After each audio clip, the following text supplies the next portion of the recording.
said, my name is Tim Golnik. I work for a company called Automatrix. We make, I help design blood glucose monitors and software for people with diabetes.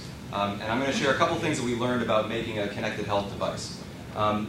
Diabetes is related to obesity, especially here in the US.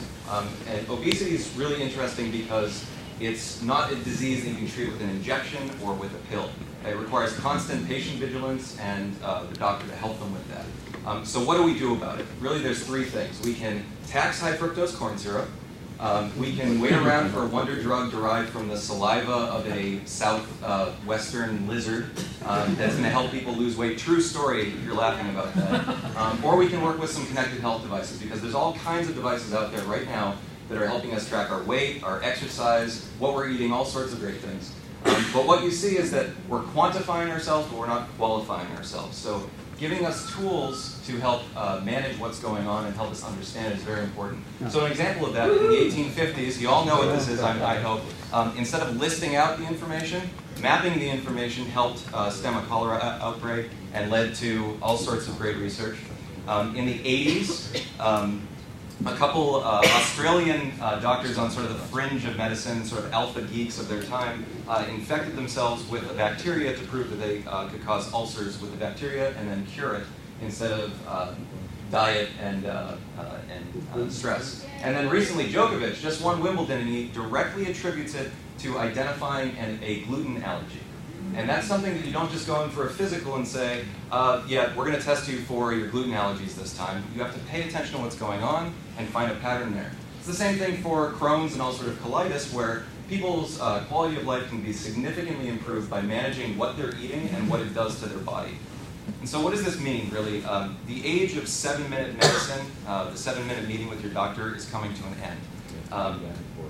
The patient is going to be asked to be in more taking more responsibility for their health instead of the doctor, and the doctor's going to play the role. But it's the same. So it's the same thing it's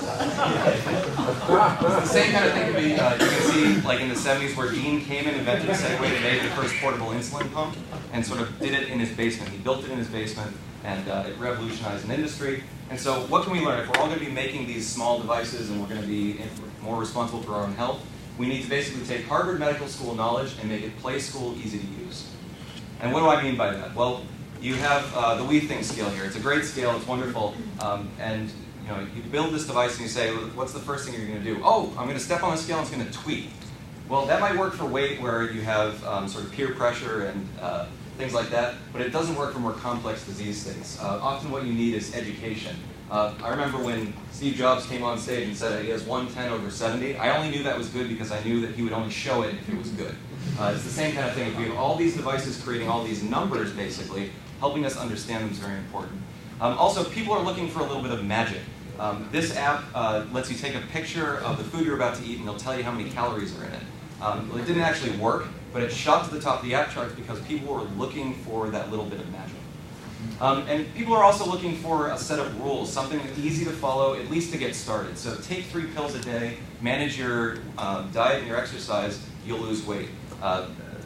Don't eat carbs, you'll lose weight. Something simple like that to get people started. Finally, people just want help occasionally. They might not be on the ground with a broken hip, but they might hit a sticking point in managing their own disease, and they want that out. They want to be able to reach their doctor. They want to be able to reach someone who's going to help them understand what's going on. And so what I want to say is think outside the app. Our company, for a little while, the most expensive piece of lab equipment we had was a toy microscope from Toys R Us. It was $150. And we have better equipment now, but that's the foundation we built our company on. And you should really do it today. If you're going to work on this kind of stuff. $50 billion worth of value. The whole music industry and games industry is evaporating next year from drug patents, from drugs going off patent, excuse me. And then at the same time, this is the CEO of Sanofi Aventis, or Sanofi now, one of the world's largest pharmaceutical companies, saying he's not going to make a new R&D center. So they're not looking inside, they're looking outside for these incredible opportunities.